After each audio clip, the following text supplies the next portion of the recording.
क्या हो गया?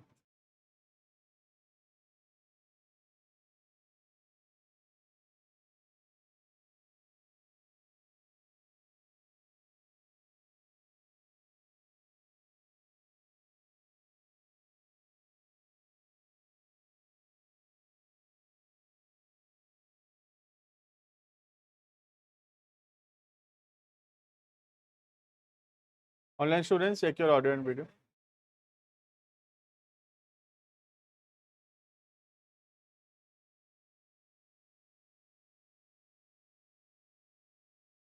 है ना, पिछले क्लास में हम लोग स्टार्ट किए थे टॉपिक डिस्काउंट। ठीक है, हम लोग पढ़ रहे थे जर्नल्स। जर्नल्स के अंदर हम पिछले क्लास के अंदर यथावत ट्रांजैक्शंस देखे थे और ये फॉर्मेट देखे थे कैसे लिखते हैं जर्नल एंट्रीज को। ठीक है, उसके बाद हम लोग स्टार्ट किए थे टॉपिक डिस्काउंट। डिस्काउंट में बताया था कि दो टाइप का होता है, एक है ट्रेड डिस्काउंट और दूसरा है कैश डिस्काउंट। ठीक है, हम लोग पहले स्टार्ट करेंगे transactions related to trade discount. ठीक है, once we have completed the trade discount then we will move to the cash discount. Clear है? ट्रेड डिस्काउंट का मतलब था वो डिस्काउंट जो अलाउ किया जाता है for purchase of goods in bulk quantity और वैल्यू। तो जब हम ज़्यादा रुपए का सामान खरीद रहे हैं, ज़्यादा क्वांटिटी का सामान खरीद रहे हैं, तब जो डिस्काउंट मिलता है that discount is called as trade discount. Right, हम फिर पढ़े थे कि ट्रेड डिस्काउंट को बुक्स ऑफ अकाउंट्स में रिकॉर्ड नहीं करते हैं। इसका मतलब जैसे 1000 रुपये का सामान था, हमको 10% का ट्रेड डिस्काउंट मिला, तो हम कितना रुपए दिए होंगे? 900 रुपये दिए होंगे। 1000 का सामान था, 10% डिस्काउंट, 100 रुपये डिस्काउंट मिला, तो कितना रुपए दिए? 900 रुपये दिए। तो हम कितना रिकॉर्ड करेंगे? हम सीधा 900 रुपये को रिकॉर्ड करेंगे। हम ऐसे रिकॉर्ड नहीं करते कि 1000 का सामान था, 100 रुपये डिस्काउंट मिला, 900 रुपया पेमेंट की, ऐसे रिकॉर्ड नहीं करते। हम रिकॉर्ड करते हैं सीधा कि 900 रुपया का सामान खरीदे। बात समझ में आ रहा है? ठीक है, ऑनलाइन स्टूडेंट ऑडियो वीडियो देख लेना और थोड़ा ऑफलाइन आओ क्लास। क्या तुम लोग, ये इशिका है बरगढ़ में है कि बाहर है? ये पता, Ishika try to come offline.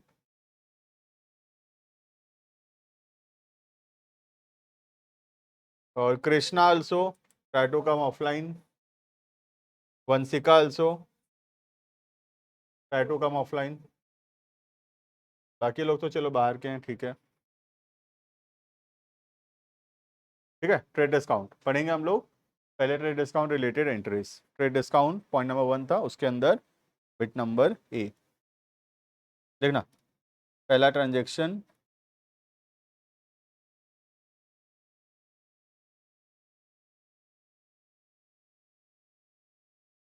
पहले ट्रेड डिस्काउंट के क्वेश्चंस, बाद में कैश डिस्काउंट के। ठीक है, point number A,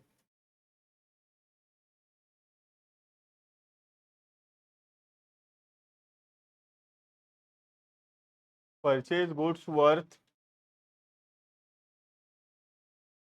10,000, purchase goods worth 10,000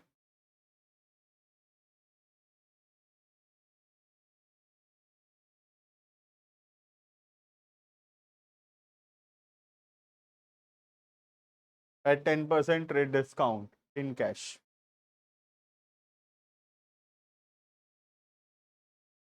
Purchase goods worth 10,000 at 10% trade discount in cash.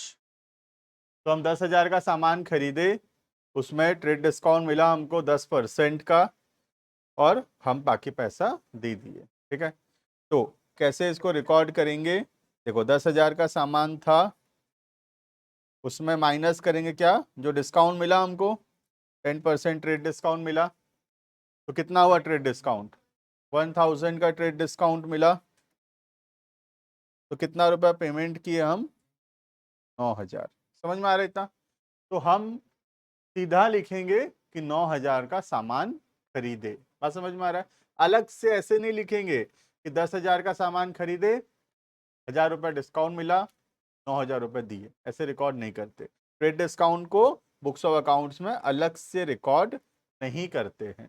सीधा जितना पैसा हम माइनस करने के बाद, डिस्काउंट माइनस करने के बाद जो पैसा दिए, सीधा उसी को रिकॉर्ड करेंगे। क्लियर है? तो क्या एंट्री होगा, कौन बताएगा? What will be the entry? मन में सोचने का ट्राई कर सकते हो, अब लिखना जरूरी नहीं है, अब काफी क्वेश्चंस हो गया, अब मन में हम सोच सकते हैं क्या डेबिट क्या क्रेडिट, लिखने का नीड नहीं है। अगर अभी कॉन्फिडेंट नहीं हो तो लिख सकते हो, बट अभी हो जाएगा बिना लिखे भी। श्रद्धा?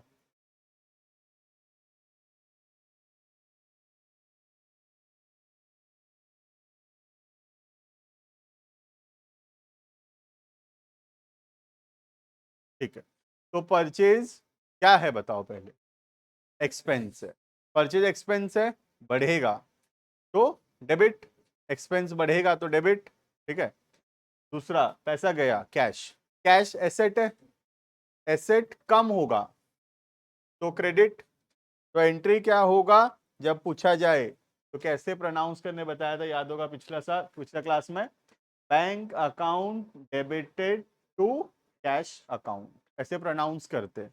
तो ये एंट्री कैसे प्रोनाउंस होगा, हमको पूछे जनरल एंट्री क्या होगा, तो हमारा आंसर होना चाहिए the entry will be purchase account debited to cash account, 9,000 9,000, ये एंट्री को प्रोनाउंस ऐसे करते हैं। ठीक है, तो अब हम ट्राई करेंगे इसको बिना लिखे करने का। ठीक है, ये मैं बोला था इनिशियली लिखने का जरूरत है, ठीक है, but over a period of time धीरे धीरे करके हमको ये मन में करने का आदत डालना होगा और सीधा एग्जाम में ये लिखना होगा। क्लियर है? जिनको लगेगा कि नहीं मुझे तो नहीं समझ में आ रहा है, कोई बात नहीं, हम लिख के कर सकते हैं, 1 मिनट एक्स्ट्रा लगेगा, सही होगा। और जिनको लग रहा है कि हाँ हमसे होने लगा है, वो बिना लिखे भी कर सकते हैं। क्लियर है? मैं हमेशा लिखाऊंगा, तब मैं यहाँ पे हमेशा बाद में जब आंसर लिखाऊंगा तो लिखा दूंगा, बट जब हम लोग डिस्कस करेंगे ट्राई करेंगे बिना लिख के आंसर बताने का। ठीक है, तो क्या क्या आएगा यहाँ पे? पहला हो गया परचेज, है ना, पहला हो गया क्या? परचेज एक्सपेंस है, प्लस हो रहा है, क्या होगा, सॉरी, क्या होगा, डेबिट, राइट। दूसरा कैश एसेट है, कम हो रहा है, क्रेडिट। क्लियर? लिखते कैसे हैं, लिखेंगे purchase account debited to cash account, 9,000। अभी के लिए जब हम यहाँ पे लिख रहे हैं तो नहीं है नीड, लेकिन जब हम लोग बहुत सारा क्वेश्चन एक साथ करेंगे बॉक्स का नीड है, मतलब एग्जाम में भी बॉक्स का नीड है। हाँ, एक ठो भी होगा तब भी बॉक्स का नीड है एग्जाम में।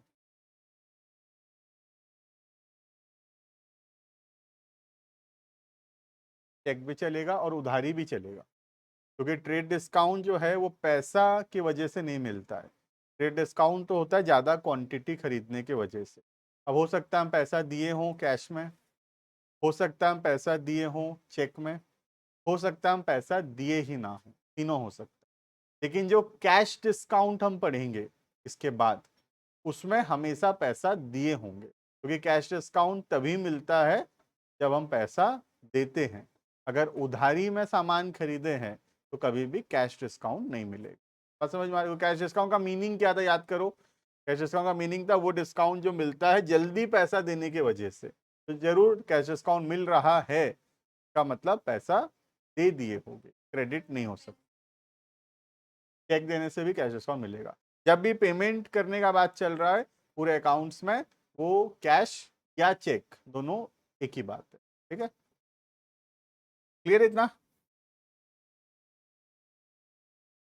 क्रेडिट डिस्काउंट दूसरा example,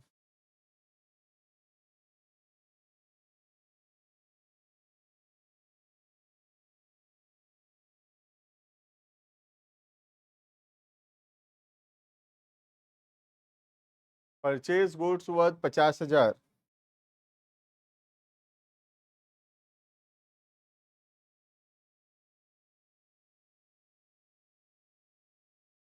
at 10% trade discount on credit. ठीक है, इस बार सामान कैसे खरीदे, क्रेडिट में। तो कितना रुपए में रिकॉर्ड करेंगे, 50,000 माइनस 10% ट्रेड डिस्काउंट, 5,000 माइनस हो जाएगा, कितना होगा 45,000।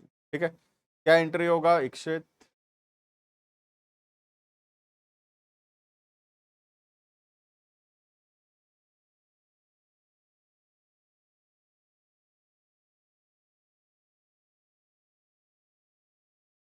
लाइबिलिटी, नाम लाइबिलिटी का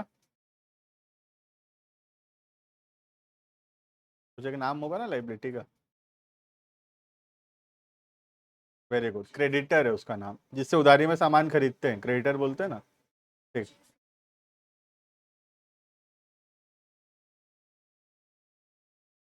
वेरी गुड। तो परचेज एक्सपेंस है, बढ़ेगा डेबिट, क्रेडिटर लाइबिलिटी है, बढ़ेगा क्रेडिट। ठीक है, एंट्री होगा purchase account debited to creditor account, 45,000, 45,000। Clear है? तो लिख सकता हूँ मैं डायरेक्टली एंट्री भी, अगर मुझे प्लस माइनस आता है तो we can write down directly entry, purchase account debited 45,000 to creditor account 45,000। हमको कोशिश करना है कि कैसे हम धीरे धीरे करके ऐसे डायरेक्ट आंसर बताएंगे, ये आंसर हमको डायरेक्ट बताना है। ठीक है, ये परचेज एक्सपेंस है, बढ़ेगा डेबिट, ये सब मन में सोचना है। क्रेडिटर लाइबिलिटी है, बढ़ेगा क्रेडिट, ये मन में सोचना है। सीधा बताना है हमको आंसर, ऐसे जगह पहुंचना है, इतना परफेक्ट होना है। क्वेश्चन पढ़े आंसर बताएंगे, परचेज टू क्रेडिटर सीधा। राइट, ये सब जो कर रहे हैं हम लोग, ये लिखने वाला, ये स्टार्टिंग स्टार्टिंग के लिए ठीक है, बट अब हम धीरे धीरे करके इसको कम करने का कोशिश करेंगे। ठीक है, क्लियर है इतना?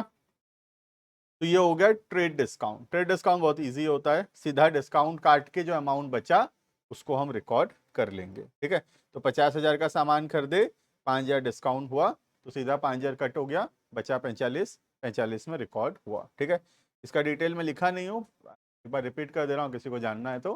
परचेज एक्सपेंस है, बढ़ा तो डेबिट हुआ, क्रेडिटर लाइबिलिटी है, बढ़ा तो क्रेडिट हुआ। क्लियर? नेक्स्ट, नहीं, क्योंकि हम स्टॉक या गुड्स ऐसे कोई अकाउंट ओपन नहीं करते हैं in the chapter of journal. Accounting equation में हाँ, हम यही ट्रांजेक्शन होता तो एक तो गुड्स प्लस होता और एक तो कैश माइनस होता। ठीक है, तो वहाँ पे हम गुड्स अकाउंट खोलते हैं, बट यहाँ पे ऐसा कोई गुड्स अकाउंट नहीं खोलते हैं। सामान खरीदे तो परचेज लिखते हैं, सामान बेचे तो सेल्स लिखते हैं। तो यहाँ अगर स्टॉक लिखेंगे तो गलत हो जाए। ठीक है, क्लियर इतना? आगे बढ़ेंगे, this is about trade discount. Next heading, point number 2, very important,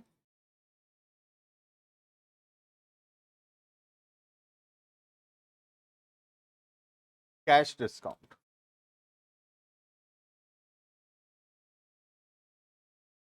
cash discount वो डिस्काउंट है जो अलाउ होता है टाइमली पैसा देने के वजह से। राइट, देखना, it is the discount allowed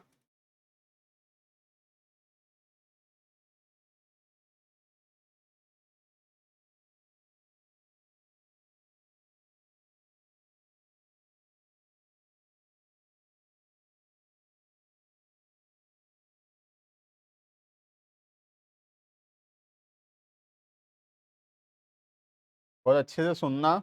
ठीक है, लास्ट में क्वेश्चन पूछूंगा कैश डिस्काउंट का। ठीक है, 4-5 ट्रांजेक्शन पढ़ाऊंगा, फिर एक तो लास्ट ट्रांजेक्शन दूंगा खुद से करने के लिए।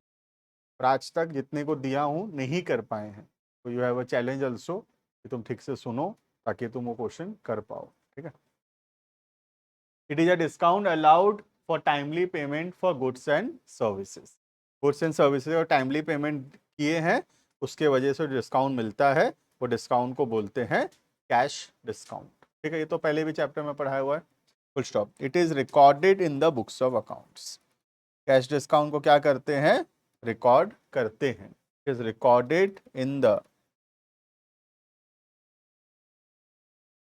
Books of accounts. क्लियर है? तो कैश डिस्काउंट का तो नेचर ही है कि पैसा दिए हैं तभी डिस्काउंट है। ठीक है, पैसा दिए होंगे तभी वो डिस्काउंट मिल रहा है, और वो डिस्काउंट को हम बुक्स ऑफ अकाउंट्स में लिखेंगे। ठीक है, जैसे 10,000 का सामान है, 10% कैश डिस्काउंट मिला 1,000, तो देना पड़ा कितना? 9,000। तो कैसे लिखेंगे? 10,000 का सामान खरीदे, 1,000 डिस्काउंट मिला, 9,000 दिए, ऐसे रिकॉर्ड करेंगे, ठीक है। लेकिन ट्रेड डिस्काउंट कैसे रिकॉर्ड करते हैं? सीधा 9,000 रुपया का सामान खरीदे। फर्क है दोनों के रिकॉर्डिंग के सिस्टम में। ट्रेड डिस्काउंट को अलग से रिकॉर्ड नहीं करते, सीधा 10,000 का सामान था, 1,000 कम हो गया, दिए कितना? 9,000, तो सीधा क्या कर रहे हैं? 9,000 को लिख दिए, बात खत्म, ठीक है।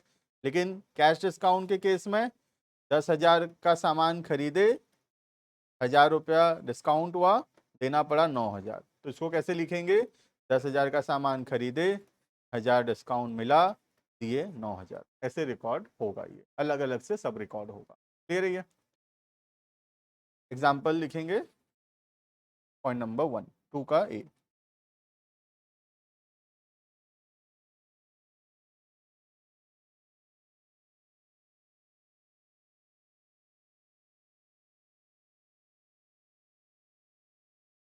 परचेज गुड्स वर्थ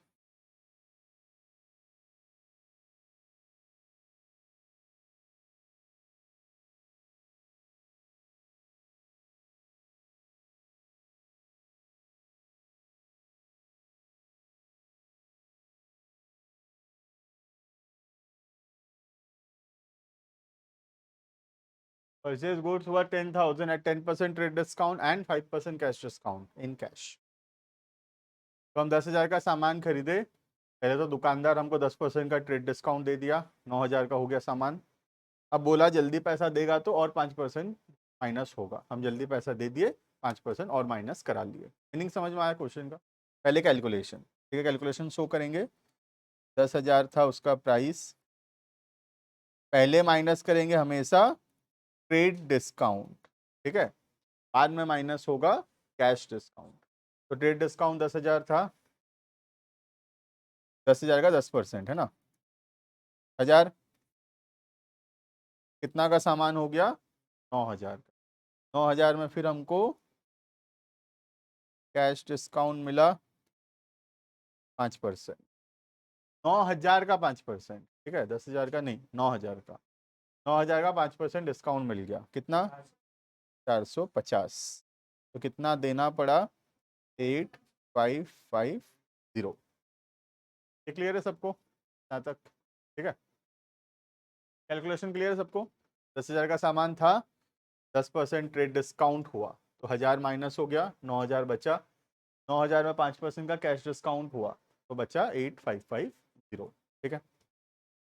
अब ट्रेड डिस्काउंट को तो अलग से रिकॉर्ड नहीं करते, तो ये 10,000 और 1,000 इसको तो लिखने का जरूरत नहीं है। कहाँ से लिखना चालू करेंगे? 9,000 से। समझ में आ रहा है? ट्रेड को तो लिखते ही नहीं अलग से, तो हम लिखेंगे 9,000 का सामान खरीदे, 450 डिस्काउंट मिला और पैसा दिए 8,550। क्लियर है क्या क्या लिखना है हमको? ये 3 चीज को लिखना है। क्लियर है?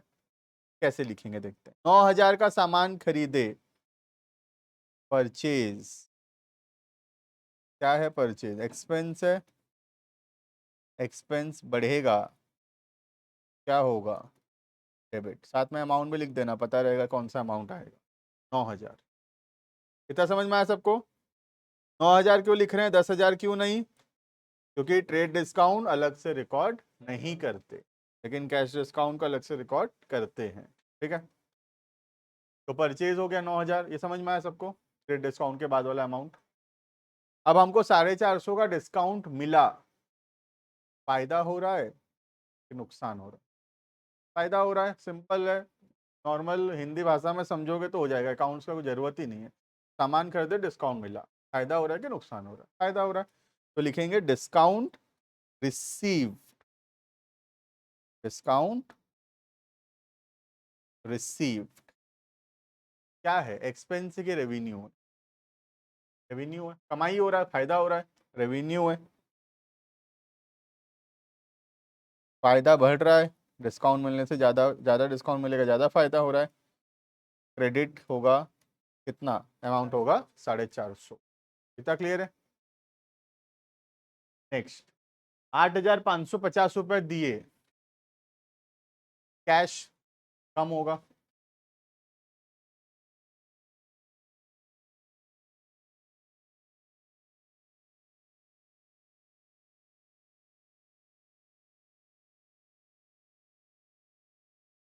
8,550।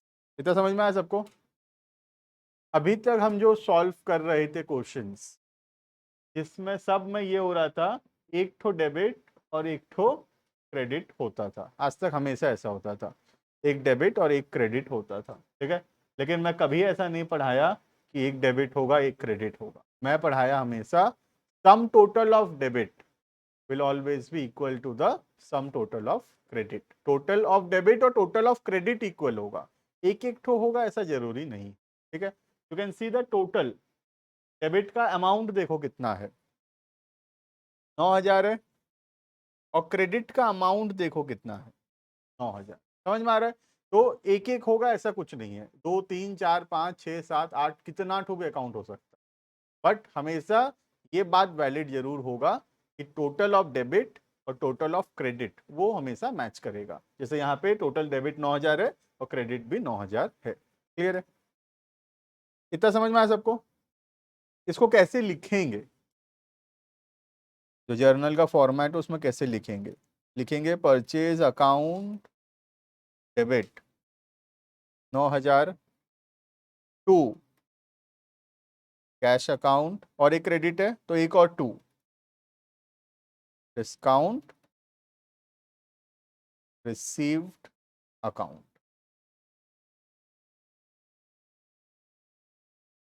इसको कैसे लिखेंगे समझ में आया सबको? एक तो डेबिट है, 2 तो क्रेडिट है, तो 2 2 बार हो जाएगा, 2 कैश 2 डिस्काउंट।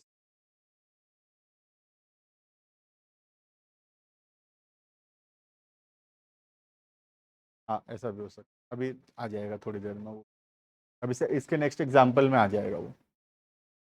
और ऐसा भी हो सकता है 2 3 तो डेबिट और 2 3 तो क्रेडिट, ऐसा भी हो सकता है।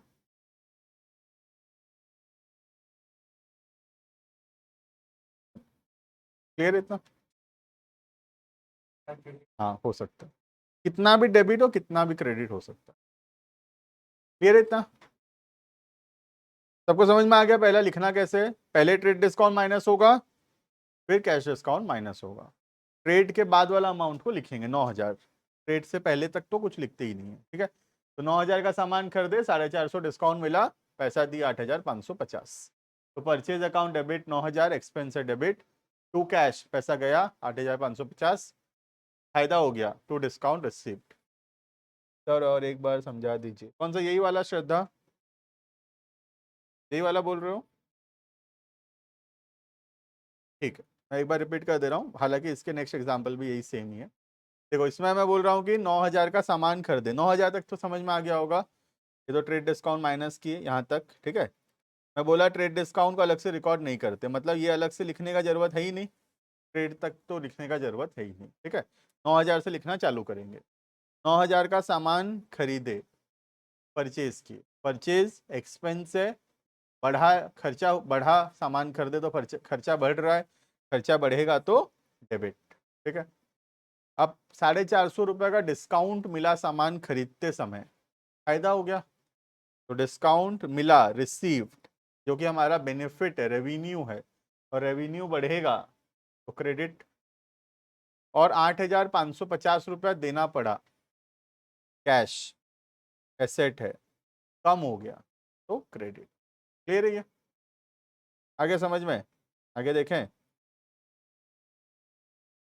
Next point number B.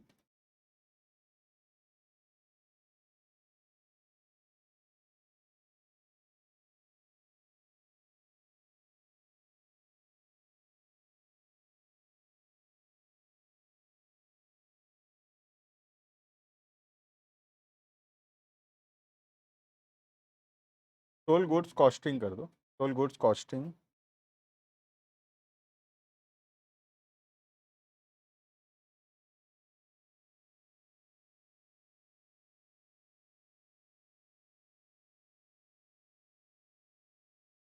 टोल गुड्स कॉस्टिंग 10,000 है, 20% प्रॉफिट ऑन कॉस्ट।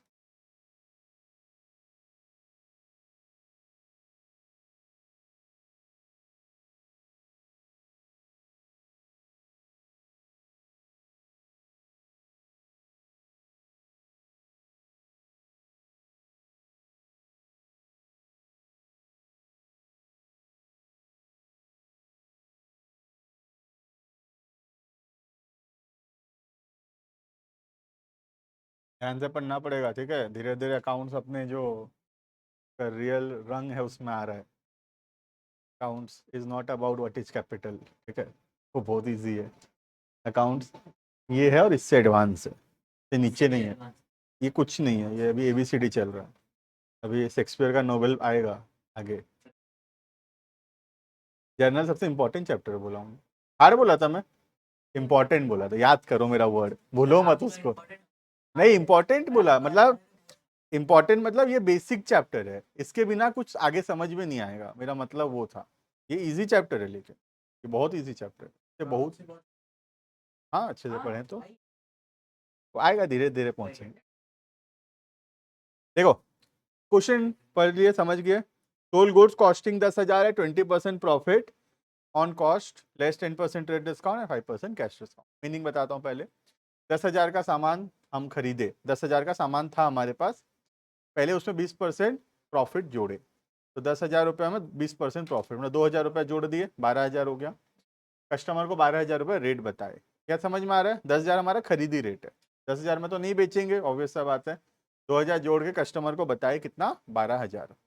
अब कस्टमर को 10% का ट्रेड डिस्काउंट दिए 12,000 के ऊपर, और फिर 5% का और डिस्काउंट दिए कैश डिस्काउंट। क्वेश्चन समझ में आ गया? पहले कैलकुलेशन सीख। कैलकुलेशन में सबसे पहले प्रॉफिट जुड़ेगा, फिर ट्रेड डिस्काउंट माइनस होगा, और फिर कैश डिस्काउंट माइनस होगा, ठीक है। कैलकुलेशन, कैलकुलेशन पहले सीखते हैं, एंट्री बाद में। कॉस्टिंग मतलब कॉस्ट लिख दो, कॉस्टिंग जो कॉस्ट, कॉस्ट कितना है? 10,000, ठीक है। ये इसमें सबसे पहले ऐड होगा प्रॉफिट, 10,000 का 20% मतलब 2,000। तो कस्टमर आया तो हम रेट बताए 12,000, दुकान में कस्टमर खड़ा है, उसको बताया 12,000 पड़ेगा, ठीक है। अब वो बल्क में खरीद रहा था, तो हम थोड़ा उसको डिस्काउंट दिए इसके ऊपर, 10% ट्रेड डिस्काउंट। कौन सा अमाउंट के ऊपर?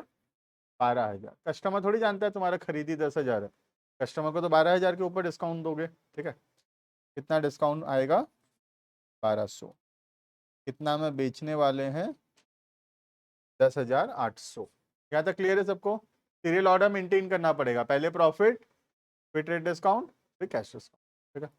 फिर माइनस करेंगे 540, ये हो गया हमारा बेचने का प्राइस 10,260। ये क्लियर है सबको? कैलकुलेशन दे पहले देखो, ये क्लियर है कि नहीं। देखो ऑनलाइन स्टूडेंट्स, कैलकुलेशन क्लियर है सबको?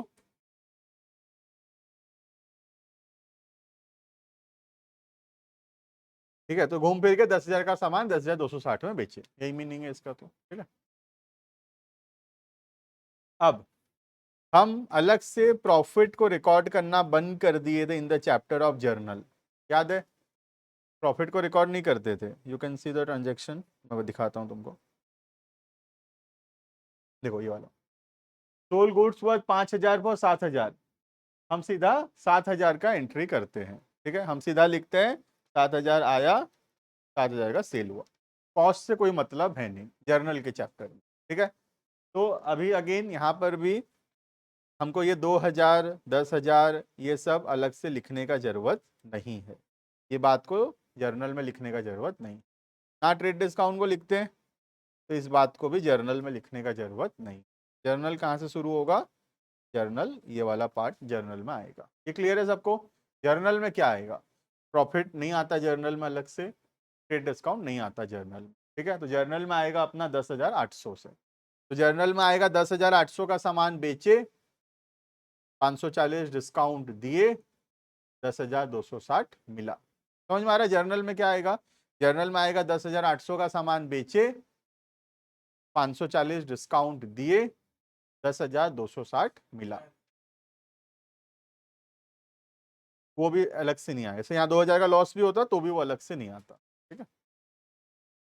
तो हम डिटेल लिखेंगे, क्या क्या आएगा। पहले 10,800 का सामान बेचे, सेल्स क्या है? रेवेन्यू है, सेल्स बढ़ रहा है, सेल्स सेल्स बढ़ेगा तो क्रेडिट, अमाउंट 10,800। समझ में आ गया? 10,800 क्रेडिट डिस्काउंट तक तो लिखते ही नहीं ना, सिंपल सा बात है, उसके नीचे से लिखना है, उससे ऊपर का तो लिखना ही नहीं है, वो खाली कैलकुलेशन में काम आता है। 540 डिस्काउंट दिए, इस बार मिला नहीं, दिए। डिस्काउंट अलाउड लिखेंगे, उसके गिवन भी ठीक है, लेकिन बुक में हमेशा हर जगह अलाउड यूज करता है, वी विल राइट अलाउड, ठीक है। तो सेकेंड अकाउंट जो खुलेगा वो होगा डिस्काउंट अलाउड। डिस्काउंट मिला तो डिस्काउंट रिसीव, डिस्काउंट दिए तो डिस्काउंट अलाउड, ठीक है। क्या है? एक्सपेंस है, बढ़ेगा, डेबिट 540।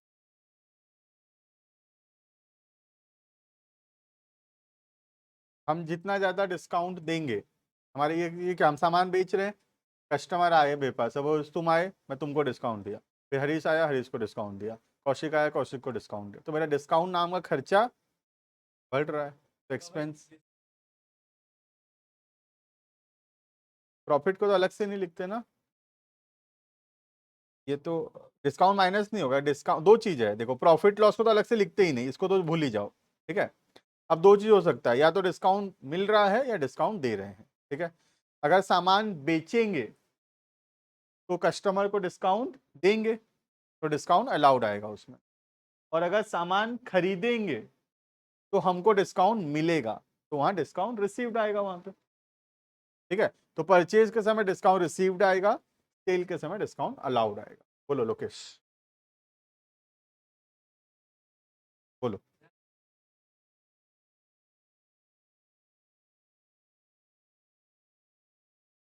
पैसा मिला 10,260, कैश डिस्काउंट जो है ना, हम लोग अलग से रिकॉर्ड करते हैं कि खर्चा हो गया बोल के, तो हम लिख रहे हैं यहाँ पे कि 10,800 रुपए का सामान बेचे, उसको बेचने के लिए 540 रुपया खर्चा करना पड़ा, डिस्काउंट देना पड़ा, तो हमको नेट में पैसा मिला कितना? 10,260। समझ में आ रहा है? तो कैश डिस्काउंट को हम अलग से रिकॉर्ड करते हैं, वरना क्या होगा, मैं सेल लिखूंगा 10,260 और पैसा मिला लिखूंगा 10,260, तो ये डिस्काउंट लिखने नहीं बनेगा, ये लिखने के लिए इसको 10,800 करना जरूरी है। नेक्स्ट, पैसा मिला,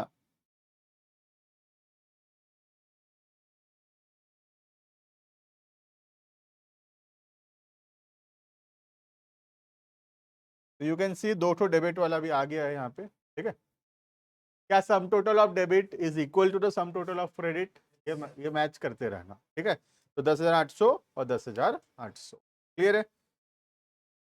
कैसे लिखेंगे जर्नल को? दो डेबिट है यहाँ पे, दो बार आएगा, कैश अकाउंट डेबिट,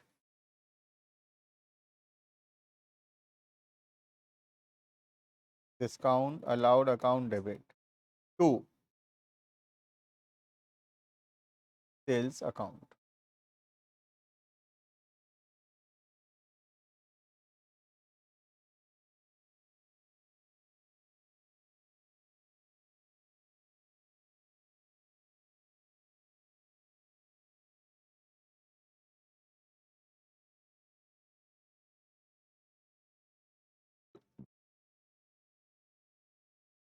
क्लियर इतना?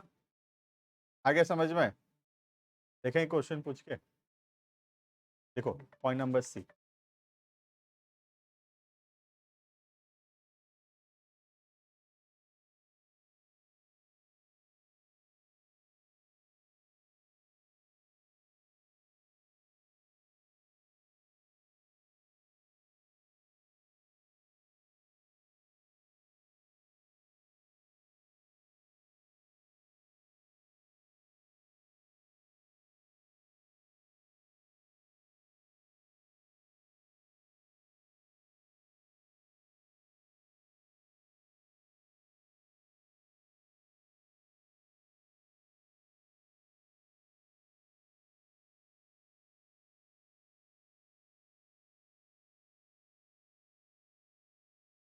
मैं क्वेश्चन का मीनिंग बताऊंगा और 5 मिनट उसके बाद टाइम रहेगा, ठीक है।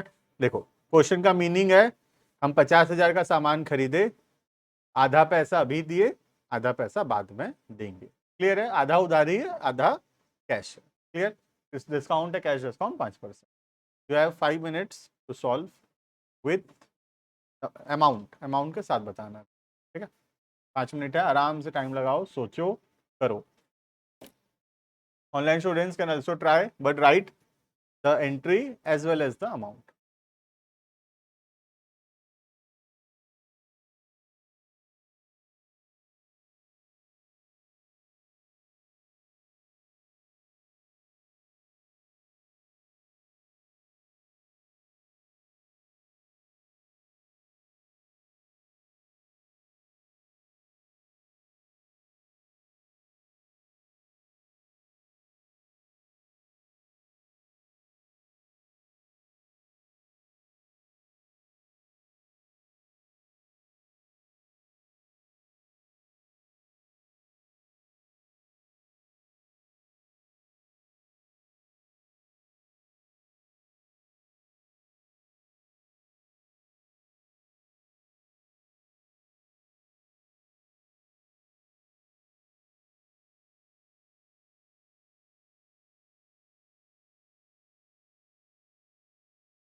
बोलो।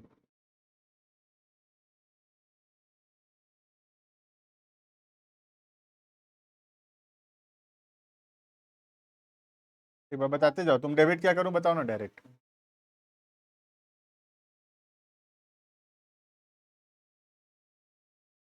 ठीक है,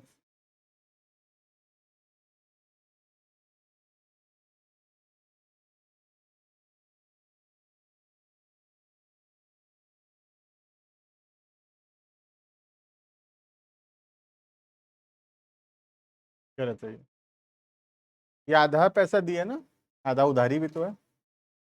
क्रेडिटर आएगा क्या? क्रेडिटर भी आएगा ना। Half of the payment is made immediately, आधा पैसा दिया ना, आधा बाद में देना है, उधारी है आधा। यहाँ क्रेडिटर आएगा तो हिंट है 4 होगा, 3 तो होगा ही नहीं। Anyone else? बोलो। 4 होगा, हाँ।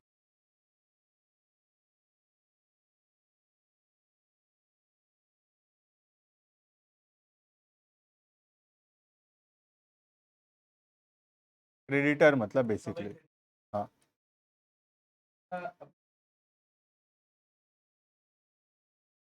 तो हो जाएगा अपना डेबिट, उसके बाद डिस्काउंट रिसीव डेबिट एक्सपेंस होगा ना वो तो। एक बार पूरा लिख लेता हूँ, स्टार्टिंग से बताओ। परचेज 50,000, डेबिट बोल रहे हो ये वाला? हाँ ठीक है, अब बताओ आगे। सब परचेज और क्रेडिटर, हाँ, क्रेडिटर मतलब लायबिलिटी 25,000 क्रेडिट की डेबिट? वो होगा आपको क्रेडिट। क्रेडिट।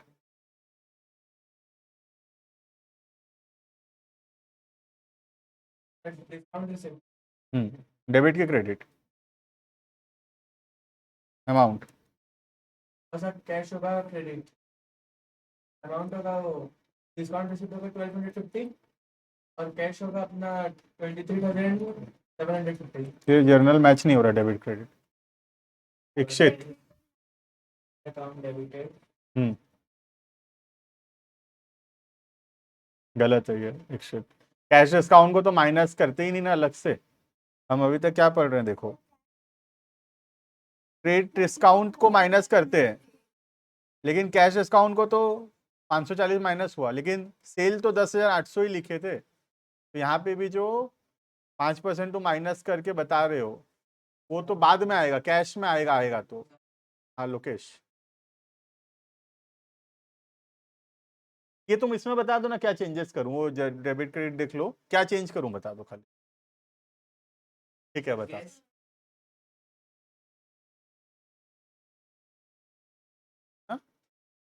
23,750, ठीक है ये। हाँ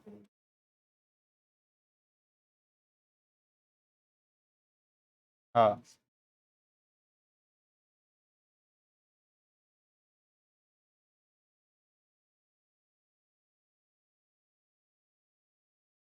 तो लव का तो वही रहेगा। हाँ हाँ, लव समझ गया, मैचिंग रुको वाला। रुको तुम रुको। अनुष्का, हाँ तुम पता है, जान गए हो, सही है तुम्हारा, सही है। ऑनलाइन स्टूडेंट लिखो। हाँ बोलो। हाँ यहाँ सही है, यहाँ सही है, ये एक दो का सही है। 28 कहाँ से आ गया ये अमाउंट?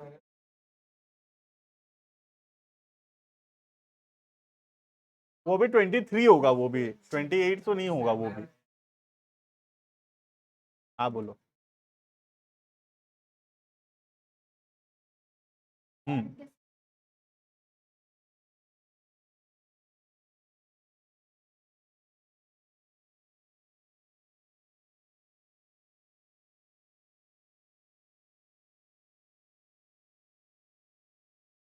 सेम है, मेरा भी सेम। सेम है, सबका सेम है, हाँ ये गलत है, गलत है, ये गलत है। हाँ हाँ, ये मैं बोला बड़े, वो क्वेश्चन है नहीं किए हैं लोग ज्यादा। हाँ ये गलत है, हाँ, जो बता रहे हो, ठीक है गलत है, रुक जाओ। डिस्काउंट 2500 नहीं हो। हाँ वो सही है। रुको रुको, इधर रुको, अब यहाँ अब इधर देखो। ऑनलाइन में कोई कोई बताया, कृष्णा तो सीधा करके फोटो भेज दिया है। ये कृष्णा है, फोटो नहीं खुल रहा है भाई। कृष्णा गलत है, थोड़ा थोड़ा गलत है।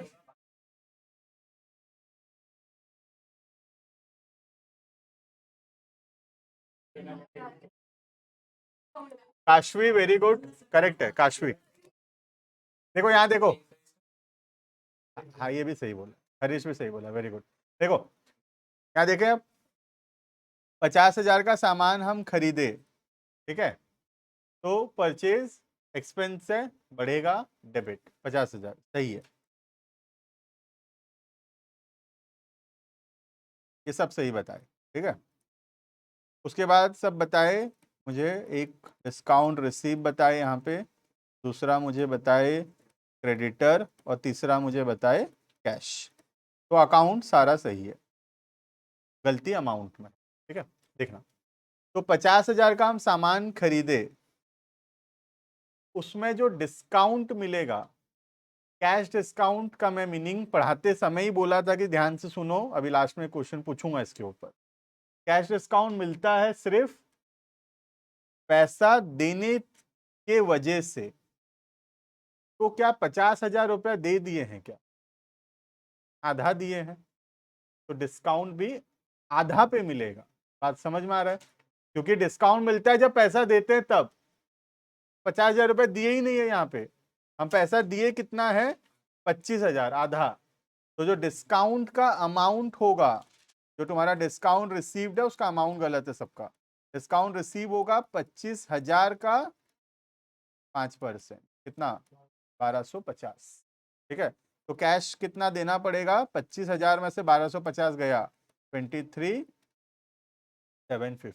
और क्रेडिटर जो है आधा देना बाकी है, क्रेडिटर आएगा 25,000 का। बात समझ में आ रहा है? तुम डिस्काउंट 50,000 पे लिए हो, यही गलत है बस, और कुछ गलत नहीं है, ठीक है। डिस्काउंट 50,000 पे नहीं होगा, डिस्काउंट सिर्फ 25,000 पे होगा, क्योंकि डिस्काउंट, कैश डिस्काउंट कब मिलता है, जब हम पैसा देते हैं। तो जब आधा पैसा दिए ही नहीं है, तो उस आधे के ऊपर अभी डिस्काउंट नहीं मिलेगा, ठीक है। ये समझ में आया? देखो एक बार फिर से बता रहा हूँ,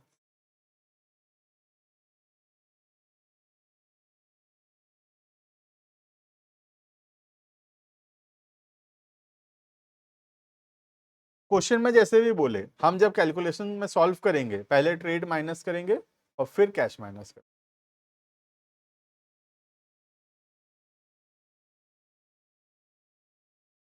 ऐसे नहीं होगा, क्योंकि ट्रेड डिस्काउंट जो है वो उधारी में भी देते हैं, तो ट्रेड डिस्काउंट का पैसा से कोई लेना देना है नहीं, तो ट्रेड डिस्काउंट डायरेक्ट माइनस हो ही जाएगा। उसके बाद जो अमाउंट बचेगा, अब उस पर पैसा दिए हैं तो कैश डिस्काउंट होगा, नहीं दिए हैं तो नहीं। ठीक है, देखो यहाँ पे जिनको अभी भी नहीं समझ में आया, हम लोग 50,000 का सामान खरीदे, ठीक है, हम दुकानदार को बोले कि हम आधा पैसा दे पाएंगे, ठीक है, और बाकी आधा बाद में देंगे। दुकानदार बोला ठीक है, 25,000 रुपया बाद में दे देना, तो क्रेडिटर हो गया 25,000 का, और बाकी 25,000 रुपया अभी देंगे। जो 25,000 रुपया हम अभी देंगे, डिस्काउंट सिर्फ उस 25,000 पे मिलेगा। तो डिस्काउंट जो मिलेगा, डिस्काउंट रिसीव 25,000 का 5%, कितना 1250। तो पैसा कितना देना पड़ेगा, 25,000 देने वाले थे, 1250 रुपया डिस्काउंट मिल गया, तो देना पड़ेगा 23,750। समझ में आ रहा है? तो 50,000 में से 25,000 बाद में देंगे, वो क्रेडिटर हो गया, बाकी 25,000 अभी दे रहे हैं।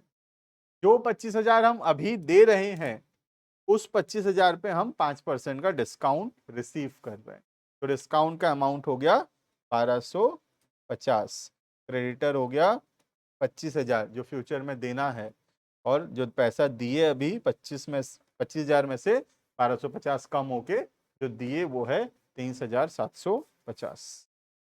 देखो समझ में आया कि नहीं? अब क्लियर है ये? तो इसलिए लास्ट में बताया, ठीक है, क्लियर है इतना? तो this is all about discounts, बाकी will continue in the next class.